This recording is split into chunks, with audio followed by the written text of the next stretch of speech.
Ser podcast. El mundo cierra los ojos. En un santiamén, dos esbirros se abalanzan sobre el detenido.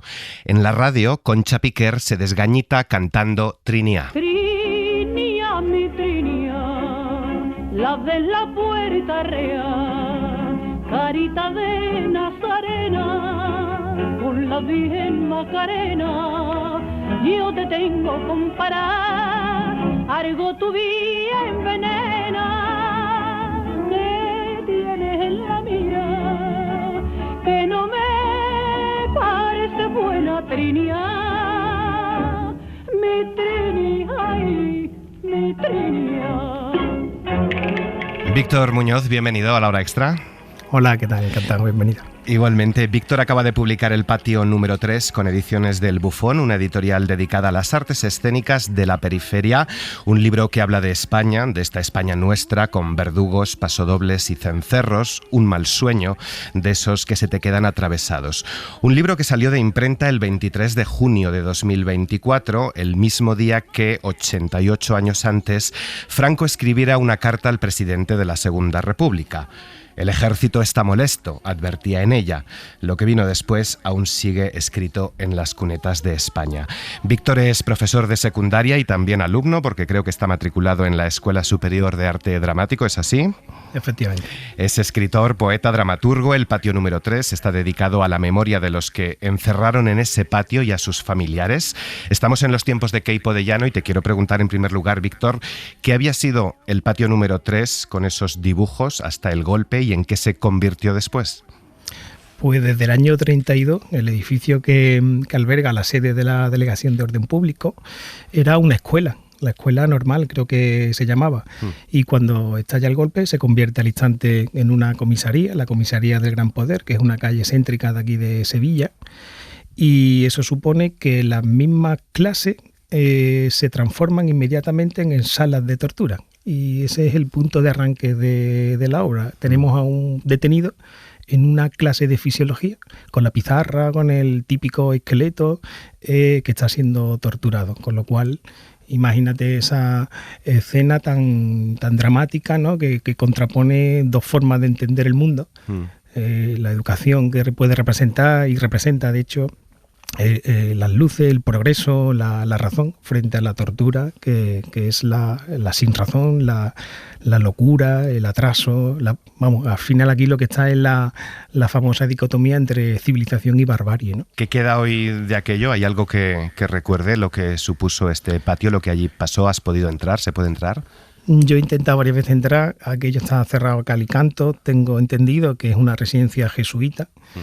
Y lo único que queda es una placa en la fachada donde recuerda que es un lugar de memoria histórica y aparte de la sede de la Delegación de Orden Público, como he dicho antes, durante semanas funcionó también como prisión provisional. ¿Cómo das tú con esta historia? Pues simplemente caminando por la calle. La génesis de toda esta historia está en la lectura de un libro que se llama Agitación, de Jorge Freire, donde reflexiona sobre lo que él llama el Homo agitatus, que no es más que lo que somos todos hoy en día, ¿no? Pollos sin cabeza que vamos por la calle casi sin levantar la mirada del suelo o del móvil. Y me impactó tanto ese ensayo que, intentando huir de ese Homo agitatus, di en el extremo opuesto a esta figura, que yo creo que es el flaner, ¿no? La figura del paseante, que erráticamente deambula por la calle contemplando con tranquilidad todo lo que la ciudad tiene que enseñarle, que es mucho. Y en una de estas derivas callejeras es cuando yo paso por esa calle, por donde paso muy a menudo, y por primera vez reparo en esa placa que habla de la memoria histórica. Y a partir de ahí empiezo a investigar, a tirar de ese hilo, y me surge la idea de escribir la obra. Al final del libro hay un apéndice con una selección de testimonios brutales y reales de los que pasaron por allí. ¿Cómo ha sido ese proceso de documentación que nos cuentan? Pues ha sido interesante y ha sido fácil en el sentido de que no hay más que irse a una biblioteca y buscar libros sobre la época, y ahí efectivamente hay testimonios reales de personas que estuvieron allí dentro, en el bando franquista, porque todo el que entró como republicano jamás salió con vida. Allí, por ejemplo, pasaron sus últimas horas Horacio Hermoso, que fue el último alcalde republicano, o José María de Puelle, que fue el presidente de la Diputación. Pero gracias a los testimonios de gente como Antonio Bahamonde, que fue un delegado de prensa y propaganda de Queipo de Llano, que ante el horror de lo que allí contempla, decide en un momento dado y cuando puede huir y se exilia, acaba exiliándose en México y escribe las memorias. Entonces ese libro, por ejemplo, ha sido capital para empaparse de todo lo que allí ocurría dentro. Y para empaparse de lo que ocurría fuera, a las puertas, pues hay libros de historia, de historiadores aquí locales, como García Márquez, como Espinosa Maestre, que dan cuenta de esa cola de mujeres que todos los días iban a llevarle comida a sus seres queridos que estaban allí dentro. Escribe Pablo Remón en el prólogo que el patio número 3, más que una obra, es un poema por el lenguaje, por su composición, por su insistencia en la repetición con variaciones, y es así. Asistimos a la misma escena durante un día y otro día y otro día. Una mujer viuda haciendo cola frente a ese patio, como decías, una madre que le lleva comida y ropa a su hijo detenido. Enseguida entramos en la historia, pero ¿qué utilidad tiene este prólogo que Remón titula de la inutilidad de los prólogos? Bueno, pues para mí yo creo que toda, porque salir con una primera obra prologado por el mismísimo Pablo Remón, pues creo que es un espaldarazo tremendo y me faltarán años para darle las gracias. Sobrevivir se convirtió en un ejercicio de resistencia protagonizado por las mujeres. El libro es un homenaje, como también ha hecho y como diría Esther López Barceló, a la épica de las vencidas, a todas esas mujeres que trataban de reconstruir la cotidianeidad, mujeres, esposas, hermanas, hijas o madres que se pusieron al frente de la familia cuando el hombre que la sustentaba ya no estaba. ¿Está poco reconocida la memoria de estas mujeres, Víctor, o el tiempo las está colocando por fin en el lugar que merecen en nuestra memoria, en nuestra historia? Sí, yo creo que está poco reconocida. Afortunadamente van saliendo libros como el que acaba de citar, que intentan pues rescatar esa memoria de las mujeres, que casi siempre son como las víctimas colaterales, indirectas o invisibles de todos los conflictos, no solo de la guerra aquí del 36, sino también lo estamos viendo ahora, lamentablemente, en Ucrania, en Palestina, en el Líbano y probablemente y lamentablemente en otros países, ¿no? Y esta violencia física y simbólica que sufrieron las mujeres, yo no me he leído todo el teatro que hay sobre de memoria, ¿no? Pero tengo la sospecha de que está menos contado. Y aparte de la violencia que padecieron, son también mujeres, efectivamente, que se convirtieron en símbolo de la resistencia, porque pasaron a ser el sostén familiar y gracias a ellas muchos de los presos allí detenidos y de los presos de todo el mundo podían seguir comiendo, y en esa época sobrevivir era un acto de resistencia. Los pueblos y ciudades liberados se llenaron de colas, las colas del hambre, las colas de las cárceles, las colas de la desesperación, colas de mujeres solas o con alguna criatura en brazos o de la mano. El epílogo lo firma Pura Sánchez, docente e investigadora. Las colas de la vergüenza, dice ella más adelante, porque representaban el sometimiento sin paliativos al vencedor. Dos preguntas: ¿qué suponía hacer cola, Víctor? ¿Y cuánto se puede contar en una misma escena con aparentemente tan poco haciendo cola un día tras otro? Pues se exponían públicamente, te significaban, ¿no? Por usar el término, el lenguaje de la época, y eso conllevaba pues exponerte a la represión, pero al mismo tiempo, como he dicho antes, esas mujeres que tenían allí a sus maridos, padres o hijos detenidos, pues fueron fundamentales para que muchas familias pudieran seguir tirando adelante. Me imagino la angustia que debieron de sentir, y es admirable cómo, a pesar de todo, iban, como la María del patio número 3, un día tras otro, cual si fuera una Antígona sevillana que antepone el deber moral de enterrar o de tener en sus brazos a su hijo frente al poder institucional que representaba en aquella época pues el terror franquista. ¿Por qué me centro yo en esta historia o por qué constituye el núcleo de la obra? Bueno, porque hay una idea ahí sobre la que a mí me interesa reflexionar, y es que toda sociedad que ha sufrido un hecho traumático, como es una guerra y más una guerra civil, pues solo puede recomponerse de algún modo si consigue darle un enterramiento digno a todas sus víctimas. Y eso es lo que reclama María en el patio número 3. Uh-huh. María, esta madre, se dirige a los guardias. Miguel se llama uno de ellos. Es un diálogo sin una verdadera escucha. Los carceleros no quieren conmoverse con el sufrimiento de estas mujeres. Las madres no quieren escuchar que el preso ha sido trasladado o que ya no necesita nada. ¿Qué poder tienen las palabras, no, Víctor? Aunque a veces sean eufemismos. Efectivamente, esa es otra de las ideas, yo creo, centrales de la obra. La necesidad de encontrar un espacio de consenso, de diálogo con el otro, por más polarizada que esté la situación. Eso ocurría, por supuesto, en la España del 36 y, salvando mucha distancia, lo vemos también en nuestra sociedad española actual y no te digo ya en la mundial. Yo creo que el primer compromiso que debe tener una persona es el compromiso con el ser humano. Y esto que estoy diciendo no es tampoco ninguna novedad, ¿no? A poco que uno haya leído a los clásicos grecolatinos, comprueba, echándole un vistazo a, por ejemplo, la Ilíada, que ahí el guerrero griego Aquiles y el rey de Troya, Príamo, en un momento muy emotivo, comparten un llanto, cada uno llorando, uno a su amante y otro a su hijo. O más adelante, Diomedes y Glauco, que son también enemigos, son capaces de intercambiarse las armas porque reconocen la hospitalidad de sus antepasados. Entonces, tenemos que hacer un esfuerzo por tener mirada hacia el otro, por más que el otro se sitúe en las antípodas de nuestro pensamiento, si queremos reforzar la salud democrática de nuestras sociedades.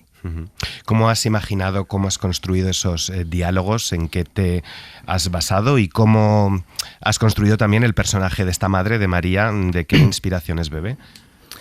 Pues he citado antes Antígona, Hécuba, o sea, las grandes heroínas de la tragedia griega, creo que tienen ahí un puente que las vincula, pero también me he basado en la imagen de la Virgen María. Por eso el personaje se llama María y el hijo al que busca se llama Manuel, ¿no? Que Manuel, si no recuerdo mal, según el profeta Elías en el Antiguo Testamento, significa pues el hijo de Dios. Me imagino a la madre en esa cola procesionando antes de llegar al portalón y la veía durante el proceso de escritura como una mater dolorosa, como una piedad a la que le falta el hijo muerto, y esa iconografía que es tan popular y a la que tanta devoción hay aquí en el sur me nutrió para elaborar el personaje. Y el dolor de María y la rebeldía de Antígona, como he dicho, si a eso le sumamos el carácter combativo desde la ternura, pero el carácter combativo que María tiene como una Rosario dinamitera, citando a Miguel Hernández, me dan la tríada de características fundamentales que configuran el personaje, un personaje que sigue una épica de la constancia o de la tozudez, como ha dicho un periodista de aquí de Sevilla, y con una ternura que encierra la semilla de la rebeldía, porque la ternura siempre es transformadora. Por eso María, de alguna manera, y poco a poco, consigue ganarse, por decirlo de esa manera, al guardia, a Miguel. Menos mal que eran tozudas y tercas, que no se rindieron. La dramaturga Ana Mayo nos presentaba a principios de año Mi abuela no se llama Carmen, una obra dedicada a su abuela y a todas las mujeres, nos decía, de una generación. Que era una mujer muy fuerte, pero como la mayoría, ¿no? Y luego esta cosa de este entusiasmo que no sé si solo caracterizaba a mi abuela, yo creo que es a una generación, ¿no? A mí me parece muy curioso esto, que la generación de nuestros abuelos tuvo la oportunidad de reinventar este país. Y creo que lo hicieron con una generosidad, un entusiasmo. O sea, hay escenas, hay cosas que yo me enteré, ¿no?, sobre la guerra y así, que ella nunca nos había contado. Y yo me enteré después, al final de su vida. Digo, ¿por qué no hablan de esto, no? Este silencio que nos ha protegido tanto, ¿no?, a las generaciones venideras, y creo que es un acto de amor absoluto, de dejar eso atrás y decir, hay un futuro brillante, ¿no? Hay un futuro optimista, prometedor sí, bonito, y lo hicieron así. El patio número 3 también tiene un espacio importante para el silencio. Se reflexiona mucho sobre el silencio, un silencio que ha protegido a los nietos y nietas, dice Ana Mayo, no sé si estás de acuerdo, un silencio aniquilador, una prueba de sometimiento a los amos absolutos del poder, leo en tu libro. Los vencidos y las vencidas eran conscientes de las consecuencias de su silencio, sostenido durante décadas, y de cómo ese silencio podía conducir a un olvido generalizado. Te planteo, Víctor, la pregunta que se hace pura. ¿Qué hacer ahora como sociedad con el silencio? Revertirlo, claro, convertirlo en palabra, convertirlo en voz.